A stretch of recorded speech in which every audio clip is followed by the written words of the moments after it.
psychologists is to predict an individual's risk for violence. The issue of future dangerousness is important in many legal contexts. As a practical matter, parole boards and prison release review boards must decide if an inmate being considered for parole is likely to commit future acts of violence if released back into the community. In the workplace, managers must try to screen out job applicants who show a propensity towards violence.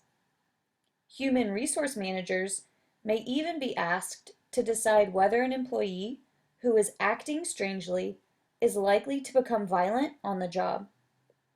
School psychologists may be held legally accountable if they failed to notice warning signs before a student smuggles a gun into school and opens fire in the cafeteria. Police must decide if a homeless person who is screaming on a public street should be forcibly taken to a mental institution. In some states, jurors in capital cases are asked to consider whether a convicted murderer poses a future danger when they decide between a sentence of life in prison or the death penalty. While there are a number of general concerns regarding risk prediction, psychologists are asked slightly different questions about risk depending on the specific legal context. In each of these contexts, the challenge is to achieve an optimal balance between the need to protect society and the need to protect the rights of possibly dangerous individuals. Society has a legitimate interest in being protected from violent individuals. But those individuals have a right to be protected from harassment by authorities and from arbitrary arrest and detention based on mere suspicion. Many scholars have argued that preventative detention, or holding someone in a jail or hospital because he or she might become violent, is ethically problematic. Others have argued that mental health professionals should simply refuse to make predictions about future dangerousness because the accuracy of such predictions has not yet been clearly demonstrated. The courts, however, have not expressed these same reservations.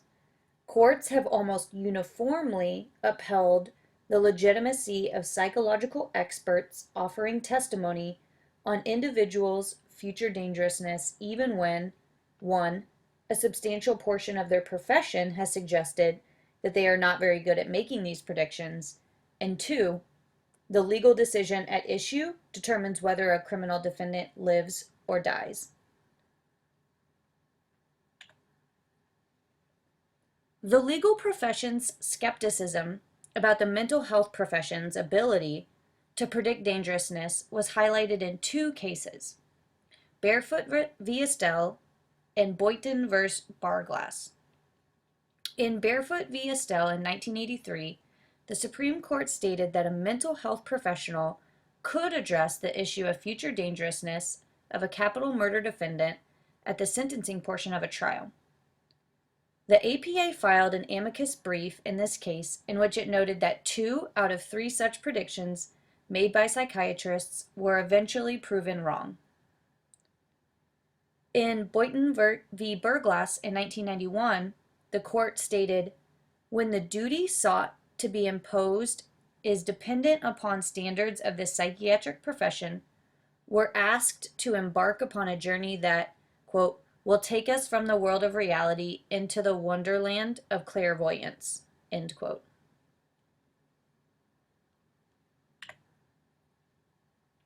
The most important reason for trying to predict future violence is the obvious one. If we can predict who will become violent, perhaps we can prevent him or her from becoming violent. There are several areas where risk assessments of future dangerousness have become a necessity. The first area is death penalty decision making.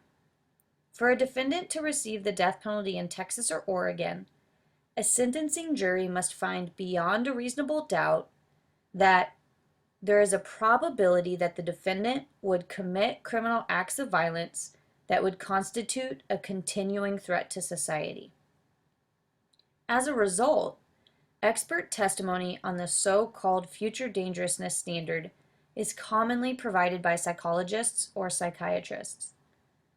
For other states, Oklahoma, Virginia, Idaho, and Wyoming, they use a defendant's potential future dangerousness as a central consideration in capital sentencing, and a majority of states that permit the death penalty allow expert testimony on the issue. Another area where risk assessment is important is with civil commitment, which is the decision to place someone in a psychiatric facility against his or her will. Until the mid-1900s, involuntary civil commitment only required one physician to find the person in question to be mentally ill and in need of treatment. The result was a large number of hospitalized individuals. Later in the century, there was a move towards deinstitutionalization to help previously hospitalized patients live in mainstream society. However, medical, educational, and career support were lacking. Currently, a person must have a debilitating mental illness and pose a danger in the near future to be involuntarily committed for treatment. With regard to sexually violent predator civil commitment laws, they allow for the confinement of persons who have completed their jail time but may still pose a risk of committing violent sexual acts. The laws are based on the mistaken belief that sexual offenders show recidivism rates that are higher than those for other types of crimes. Some have questioned their constitutionality, arguing that they amount to double jeopardy, punishing a person twice for a single crime. And because the offender has already been tried for the crime, they are also ex post facto laws. These laws, then, illustrate the conflict between protecting society and the rights of the criminal who has served his or her time. Psychologists are called upon to give testimony about an individual's future dangerousness, even though these predictions not only may be faulty, but play a large role in capital sentencing. The APA filed an amicus brief demonstrating the fallibility of such predictions, but the Supreme Court ruled that such testimony should still be allowed, maintaining that jurors would be able to recognize the shortcomings of expert predictions. The shortcomings are especially relevant when psychologists are asked to make predictions about future dangerousness in the prison context, the place where predators not sentenced to capital punishment will live out their lives, and in the context of society in general, since the prison environment is likely to involve higher levels of danger to them than society as a whole.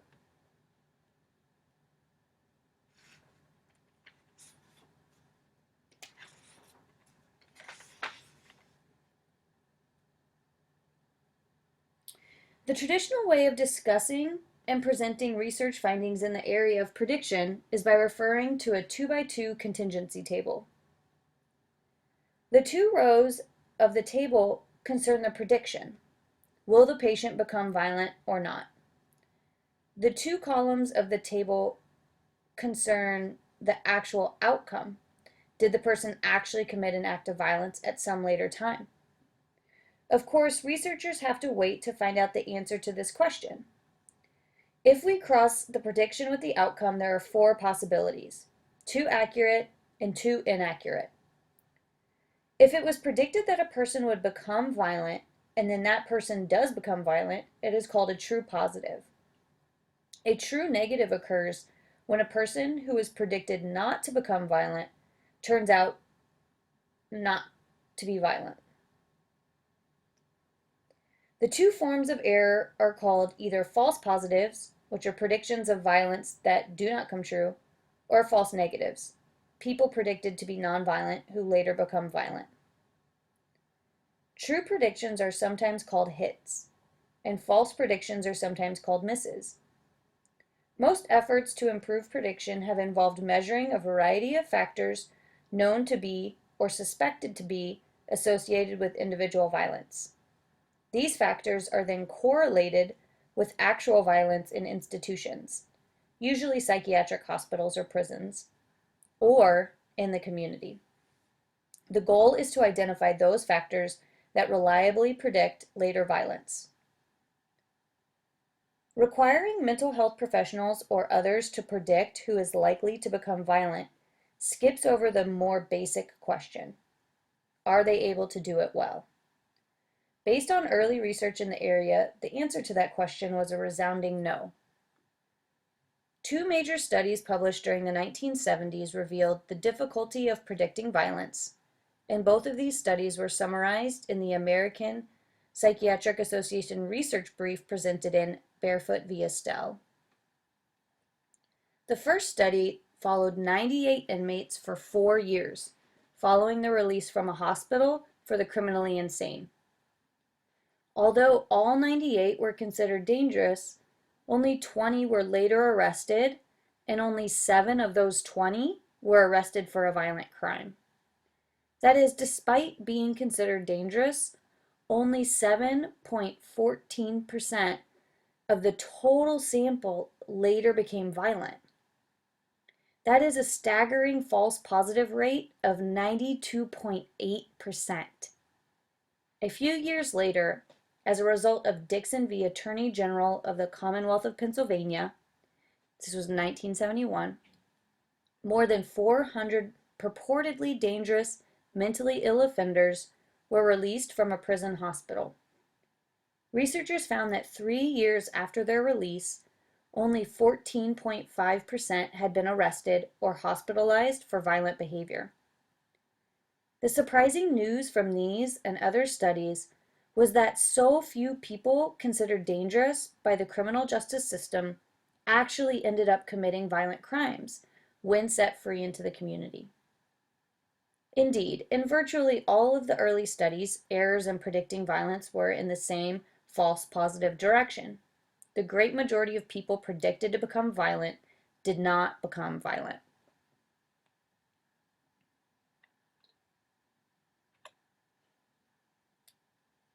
The strategies used by psychologists to predict future violence range from clinical intuition to highly structured scientific approaches. Intuitive approaches are sometimes referred to as unstructured clinical judgment, or just clinical judgment, because no rules specify how a clinician should collect and combine information. Science-based approaches specify what information should be collected and how much weight to afford to each piece of information when making a prediction. Although research shows that predictions based on more scientific approaches to risk assessment are not infallible, such methods clearly produce more accurate predictions than those based on the subjective judgments of psychotherapists, judges, jurors, and prison administrators. One reason for the relative weakness of clinical prediction is the lack of feedback about success or failure. When clinical psychologists make predictions about whether or not a client will later become violent, they seldom find out whether the client actually becomes violent at some later time. It is possible to improve the accuracy of predictions without knowing much which predictions turn out to be correct and which predictions turn out to be wrong. Without clear data on the accuracy of their predictions, clinicians are left to rely on biased thinking, a plausible but untested theory, mere intuition, or even prejudice.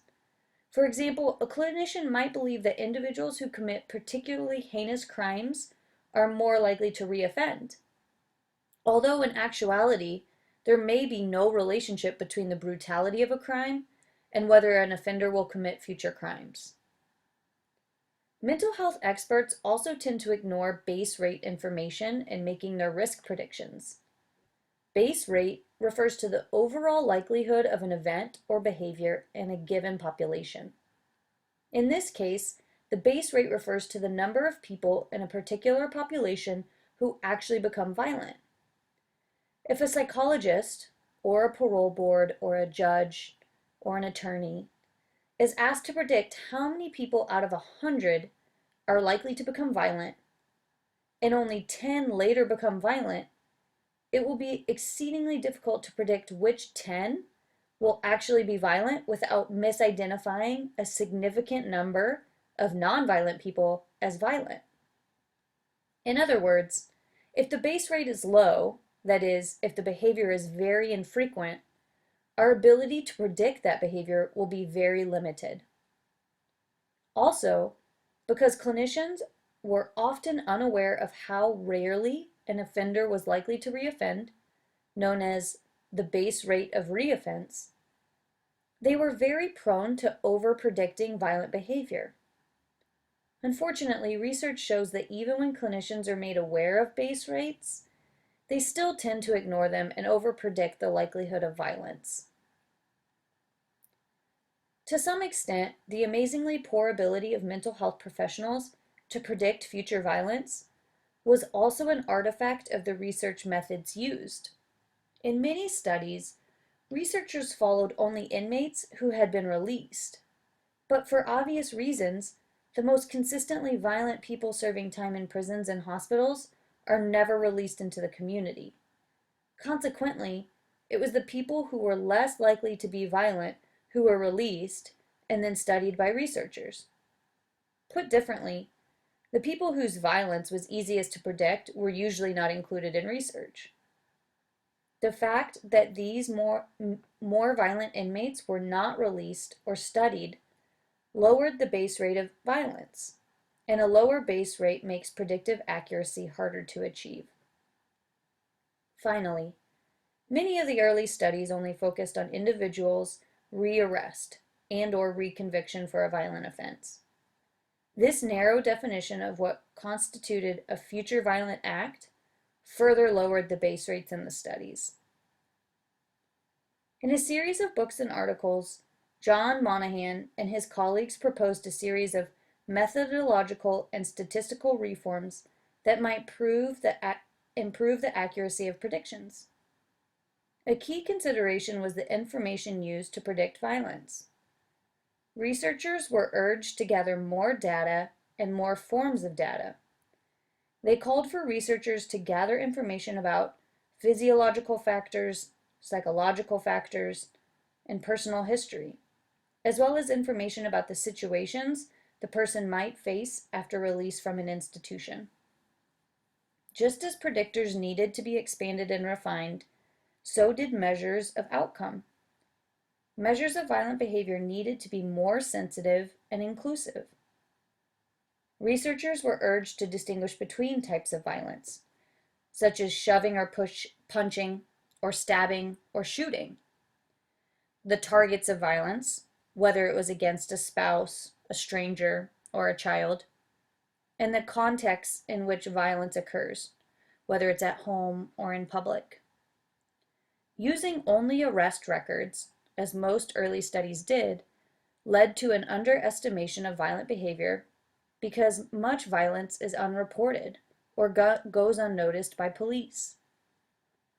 Also, because even a violent crime can be prosecuted as a lesser nonviolent crime through the plea bargaining process, some truly violent behavior never even shows up in police reports or court records.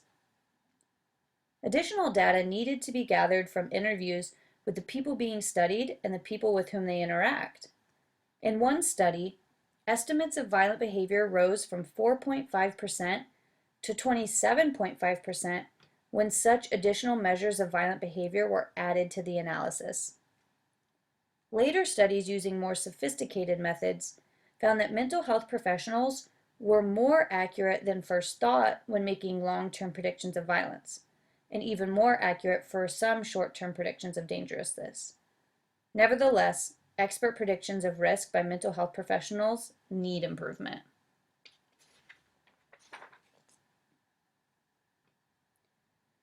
As for actuarial techniques, early research led to a new generation of risk assessment research and the development of new methods for predicting future risk. One of these methods, actuarial prediction, was soon found to outperform clinical predictions of future violence in a number of comparisons. Actuarial methods of prediction require that relevant risk factors be systematically combined, typically using a statistical equation, to calculate an estimate of future violence. The risk factors and their weights in the equations are identified through prior research, which collects large amounts of data on individuals who have been followed for an extended period of time, sometimes up to 10 years. Researchers uncover risk characteristics that best predict violent behavior, and factors that are more strongly correlated with future violence are weighted more heavily in the equation. It is a nomothetic, quantitative approach. That is, it is based on characteristics identified in research on large groups of people, and it relies on statistics. In comparison, clinical prediction is an idiographic, qualitative approach that focuses on a specific individual and relies on subjective judgments made by a clinical psychologist. Actuarial predictions are built on the findings of past research, and clinical predictions are built on the past professional experience of the clinician. In 2001, a prominent team of researchers published a book describing a massive study of the relationship between mental disorder and violence. In summarizing the ability of clinicians to make accurate predictions, the researchers reached the following conclusion.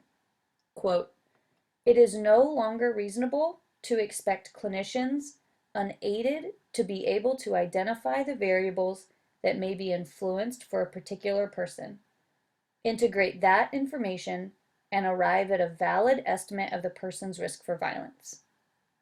At best, predictions will involve approximations of the degree of risk presented by a person, presented as a range rather than a single number, with the recognition that not every person thus classified, even one accurately determined to be in a high-risk group, will commit a violent act." End quote. It is now considered best practice to use a structured actuarial measure with your clinical judgment. This ensures the best of both worlds.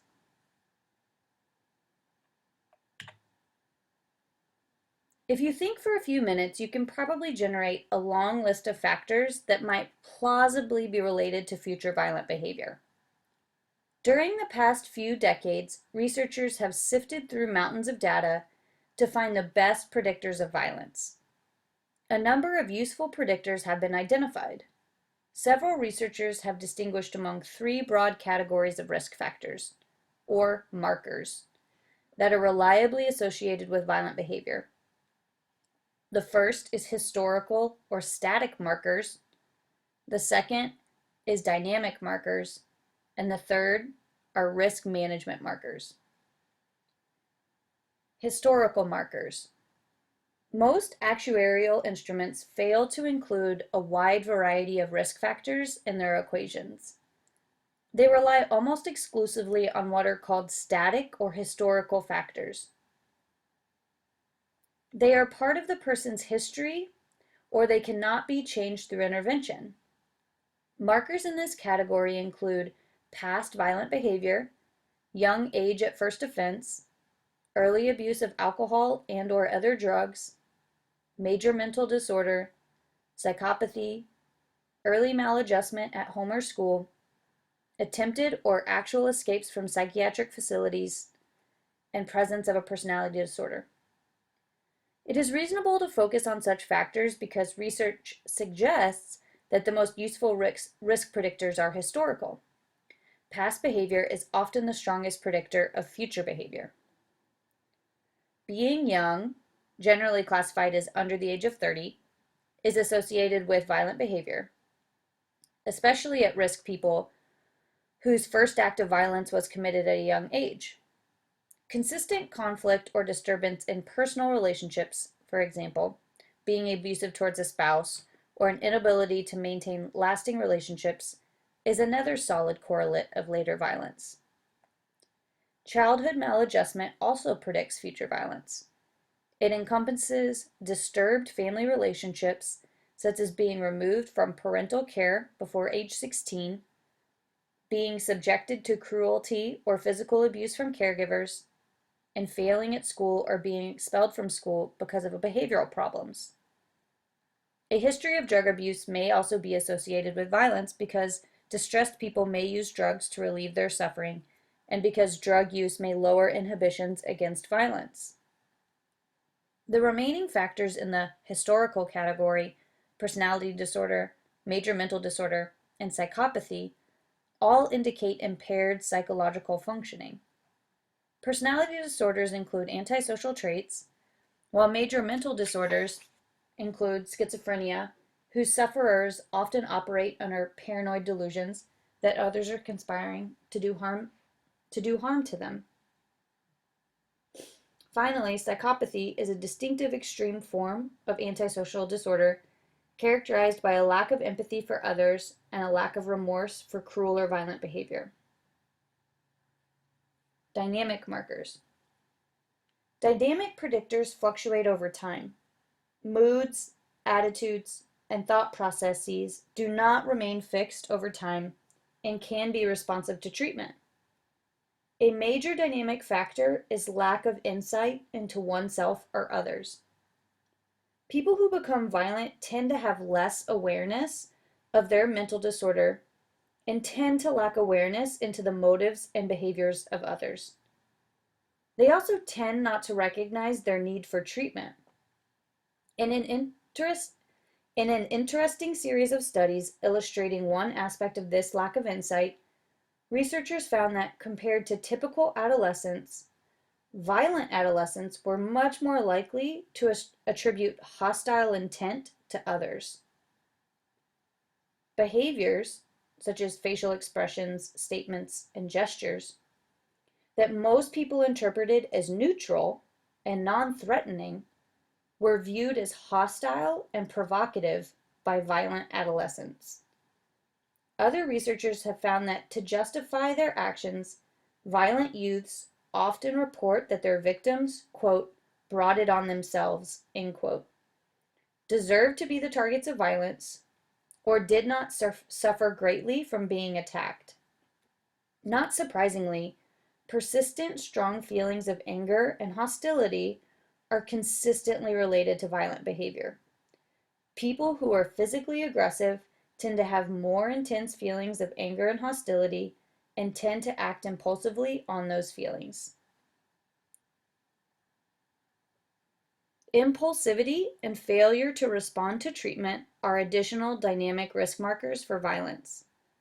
Impulsivity is the inability to exert control over one's emotions, thoughts, and behaviors. It can lead directly to violence, particularly when it is expressed as a lack of control over anger. A final marker in this category is lack of responsiveness to treatment.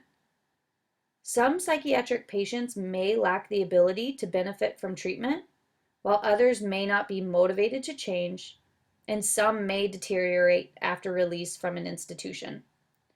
Many people who are released from psychiatric institutions simply just stop taking their medication. Risk management markers. Violence is also a function of how well the adjustment of a potentially violent person is managed after the person leaves a treatment facility.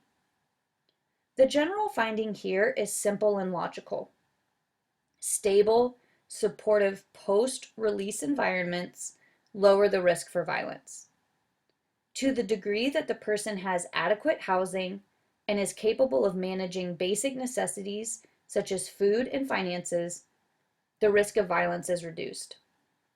Post-release treatment is also critical. Those at highest risk for violence require more intensive post-release supervision and treatment.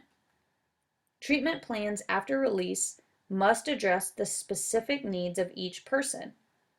Release into an environment that includes easy access to guns or drugs lowers the barriers against violence. A person's social environment can either encourage or discourage violence.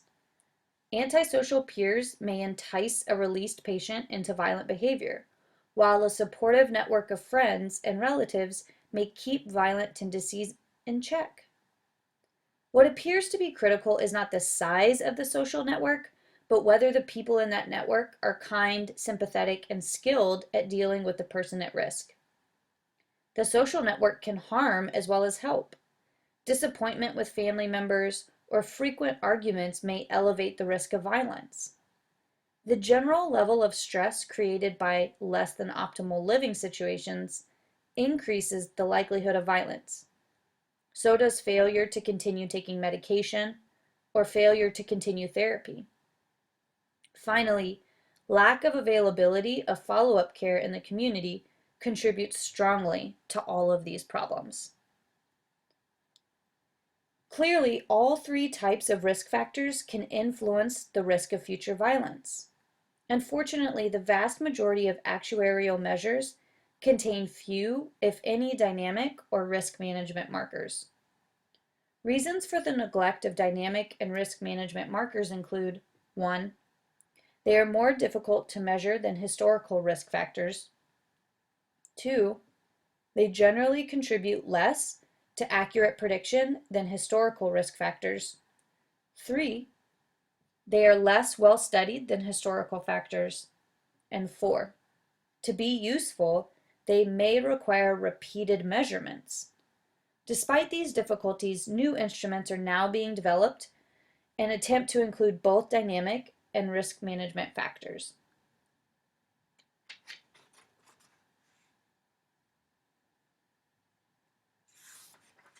A key implication of only using historical factors in risk assessment is that an individual's future risk will not change over time. This is especially significant in sexually violent predator or involuntary civil commitment proceedings. If only static markers are assessed, people who are committed will never become less risky, even if they are successfully treated during their confinement. For example, if only static markers are used to assess risk, the fact that Leroy Hendricks was 70 years old and largely immobilized in a wheelchair would have no bearing on his risk at the time of his release. This neglect of non-static markers partially explains why so many sexually violent predator detainees have never been released. Clearly, actuarial instruments need to incorporate more dynamic and risk management markers in their calculations. Actuarial risk prediction instruments have one more important failing. Because they are based upon large group or nomothetic data, they do not often include rare factors that may be especially predictive or protective.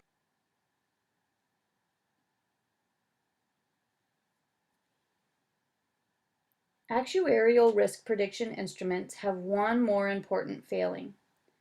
Because they are based upon large group or nomothetic data, they do not often include rare factors that may be especially predictive or protective of risk in a particular case.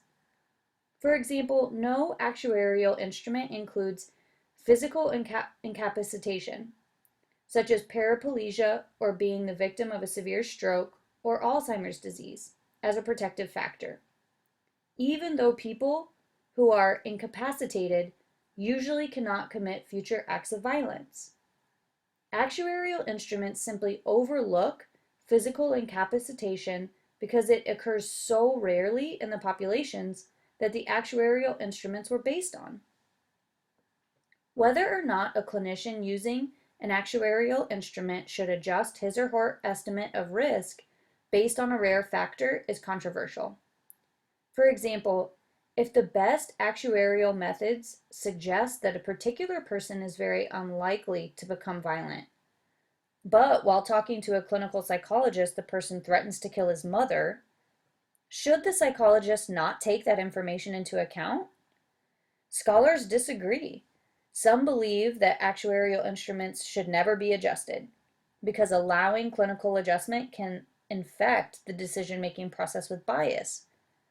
However, other scholars argue that it would be unethical not to adjust a risk estimate under the circumstances we just talked about.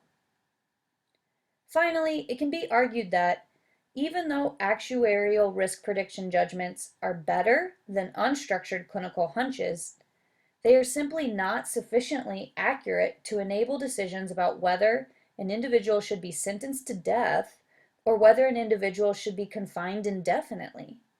In the end, it'll be up to the courts to determine what role actuarial risk assessment instruments will play in these consequential legal decisions.